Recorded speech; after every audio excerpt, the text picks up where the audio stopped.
वैसे आपको याद होगा कि कुछ ही हफ्ते पहले जब यूरोपियन मेडिसिन एजेंसी ने भारत की कोविशील्ड और कोवैक्सीन को अप्रूवल नहीं दिया था, तब चारों तरफ ये चर्चा शुरू हो गई थी अब तो भारत में कोविड-19 के नए पॉजिटिव केसेस आसमान से जमीन पर आ गए हैं। तो फिर ये सभी देश भारत को क्यों टारगेट कर रहे हैं? ये फैसला आते ही भारत में कई सारे लोग निराश हो गए थे, जिन्होंने यूरोप में जॉब, फैमिली, बिजनेस या फिर किसी और पर्पज से जाना था। लेकिन फिर टाइम से भारतीय सरकार इसमें बीच में पड़ी और डिप्लोमेटिक लेवल पर सभी देशों को कांटेक्ट किया गया, जिसके बाद जर्मनी और फ्रांस समेत यूरोप के करीब 16 देशों ने भारत की कोविशील्ड वैक्सीन को अपने ग्रीन पास में इंक्लूड कर दिया था। ये मसला तो चलो सुलझ गया, अब नया मसला खड़ा हो गया है।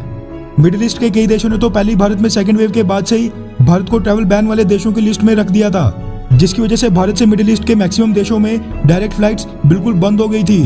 कई बिलियन डॉलर्स जो हर साल रेमिटेंस के रूप में भारत आते थे, वो भी आना बंद हो गए थे, क्योंकि जो कोरोना वायरस की शुरुआत में सभी लेबर और वर्कर्स मिडिल ईस्ट के देशों से भारत वापस आ गए थे, वो तो मिडिल ईस्ट में दोबारा जा ही नहीं पा रहे हैं। लेकिन अब इसके बाद मिडिल ईस्ट के एक मुख्य देश सऊदी अरब ने भारत समेत कुछ देशों को लेकर एक तालिबानी फरमान जारी कर दिया है। अब मैं सऊदी अरब के इस फैसले को तालिबानी फरमान क्यों बोल रहा हूँ, उसका कारण भी आप सुन लें। दरअसल सऊदी अरब से खबर ये निकल कर आ रही है कि जो भी उनका नागरिक किसी भी तीसरे देश से होकर भारत समेत कुछ और देशों में ट्रैवल करेगा, तो फिर सऊदी अरब उनके वापस आने पर उन पर 3 साल के लिए ट्रैवल बैन लगाकर भारी जुर्माना थोपेगा। यानी फिर वो अगले 3 सालों के लिए सऊदी अरब से बाहर किसी दूसरे देश में ट्रैवल नहीं कर पाएंगे। ये सूचना सऊदी अरब की इंटीरियर मिनिस्ट्री ने जारी की है और उन देशों की लिस्ट जारी की है जहाँ पर जाने से उनके नागरिकों के खिलाफ ये कार्रवाई की जाएगी। क्योंकि देखा यह जा रहा था कि कई सारे लोग जिनको बिजनेस, फैमिली या किसी बेहद जरूरी पर्पज से इन सभी देशों में जाना पड़ रहा था, वो किसी तीसरे देश से होकर वहां जा रहे थे, क्योंकि सऊदी अरब से इन सभी देशों के लिए डायरेक्ट फ्लाइट्स बिल्कुल बंद हैं। इसलिए सऊदी अरब ने ऐसे लोगों के खिलाफ ये फरमान जारी किया है। भारत के साथ साथ जिन बाकी देशों को ब्लैकलिस्ट किया गया है, उनमें टर्की, पाकिस्तान, अफगानिस्तान और यूनाइटेड अरब एमिरेट्स भी शामिल हैं। वैसे भारत में तो अब सेकेंड वेव लगभग खत्म ही हो गई है। ऐसे में जब दुनिया के कई देश भारत को ग्रीन पास में इंक्लूड कर रहे हैं, तो सऊदी अरब को कम से कम जो भारतीय वैक्सीनेटेड हैं, उनको तो एंट्री दे देनी चाहिए। सऊदी अरब के इस फैसले के बारे में आपकी क्या राय है, नीचे कमेंट करके जरूर बताएं। बोनस खबर की बात करें तो वो निकल कर आ रही है तालिबान और चाइना को लेकर।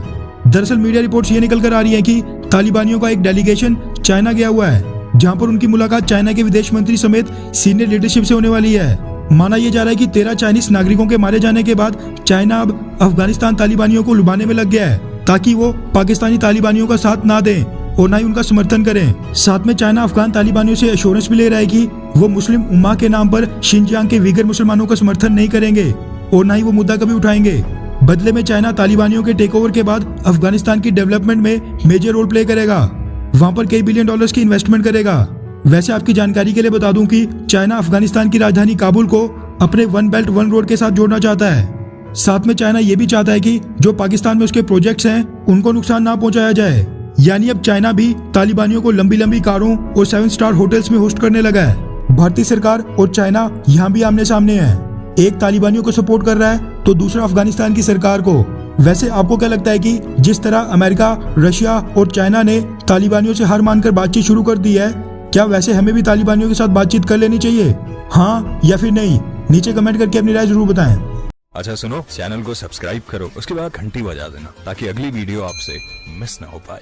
Thank you.